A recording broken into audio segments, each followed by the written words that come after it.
Mga bro, isang exciting na balita para sa Philippine Air Force. Nakikita nyo ba ang listahan ng mga bansa na highlighted? Ibig sabihin yan, kasalukuyang ginagawa ang kanilang FA-50 jets, at kasama dyan ang Pilipinas. Isa itong patunay na seryoso tayo sa pagpapalakas ng ating air power. At hindi lang basta kasama sa listahan, mga bro, may balita pang lumabas na mag-a-acquire tayo ng karagdagang 12 FA-50 Block 20 fighter jets.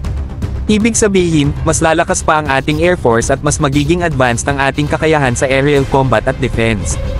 Hindi na tayo basta nagmamasid, tayo mismo ang nag-a-upgrade. Ang FA-50 ay subok na sa larangan ng air combat at multi-role missions.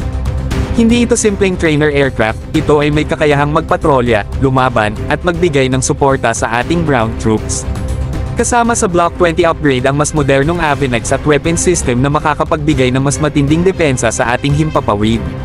Sa pagkakaroon natin ng dagdag na 12 FA-50, mas nagiging malinaw ang commitment ng ating gobyerno sa pagpapalakas ng ating sandatahang lakas.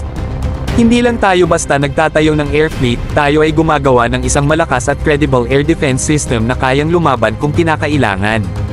Mga bro, ito na ang panahon kung saan ang Philippine Air Force ay talagang sumasabay na sa mga modern air forces sa rehiyon. Hindi tayo papayag na maiwan sa teknolohiya at lakas militar. Ang mensahe dito, handa tayo, at hindi natin hahayaan na maging mahina ang depensa ng bansa. Ito ay isang game changer para sa ating pambansang seguridad. Kalma lang mga bro, dahil mukhang marami pang upgrades na paparating para sa ating Air Force. Keep up the good work, Philippine Air Force.